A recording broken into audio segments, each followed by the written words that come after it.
శుక్లాంబరధరం విష్ణు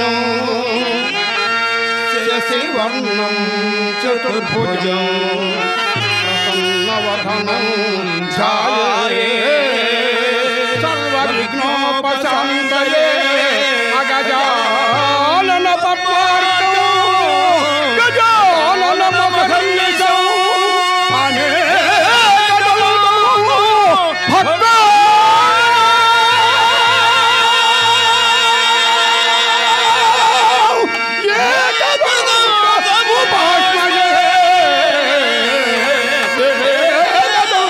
మూషికవాహనం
హృత్పూర్వక సహస్రకోటి సుమాంజలి ఘటిస్తున్నాను.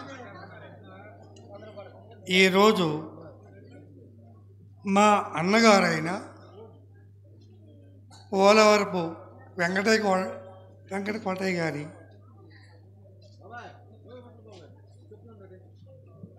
గర్భ సందర్భంగా ఈ బ్రహ్మం గారి నాటకాలను ఏర్పాటు చేశారు. ఇవాళ భాగస్వామించాల్సింది నేనే, కానీ ఆరోగ్యం అంత సహకరించట్లేదు. మీ అందరికీ తెలిసింది. ఈ కాలిరిగి గందరగోళాలు ఉన్న మా మిత్రుడు, మా సన్నిహితుడు బాలయ్యని హార్వెస్ట్ చేశాం. గత 30 సంవత్సరాలు ఒకే ట్రూప్లు పనిచేసాం.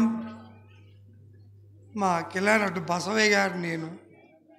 అలాగే అంతకుముందు ఆర్టిస్ట్గా తెలుసు, ఇప్పుడు ఆత్మీయుడు తెలుసు, ఇప్పుడు బంధువు అయినాడు మావాడు. అంతకన్నా మించి ఈ వెంకట్రావు ఉన్నాడే, ఏల్చూరు వెంకట్రావు, వాళ్ళ నాన్నగారు మా నాన్నగారు కలిసి 100 నాటకాలు ఆడారు.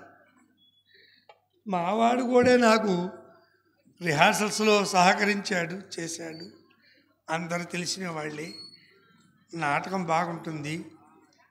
నాటకం సంపూర్ణమయ్యేదాకా కూడా మీరందరూ ఉండి ఈ దైవ కార్యక్రమాన్ని దిగ్విజయం చేయవలసిందిగా మనసా వాచా కర్మణ ప్రార్థిస్తున్నాను. అలాగే మన గ్రామం విషయం తెలియంది కాదు. ఎందుకంటే నేను ఇదివరకు కొన్ని పద్యాలు రాసుకున్నాను. కవి గాయకుల కొప్పరంబు సిద్ధాంతులకు నిలయమైందే కొప్పరంబు. ఇంకొకటి, చోరులకు జారులకు కూడా కొప్పరమే. ఈ చోరత్వం జారత్వం కూడా లలిత కళల్లో ఒకటివే, 64 కళల్లో కూడా అదొకటి. కనుక ఇదే రంగస్థలం మీద ఏవి సుబ్బారావు గారు లాంటి వారు, మా గురువు గారు కొప్పరం వెంకట సుబ్బరాయ శర్మ గారి లాంటి వారు, నాకు సంగీతం నేర్పిన సుబ్రహ్మణ్య పంతులు గారు, సత్యనారాయణ ప్రసాద్ గారు, ఈ విధంగా చెప్పుకుంటే పోతే వారందరి యొక్క ఆశీస్సుల వల్లనే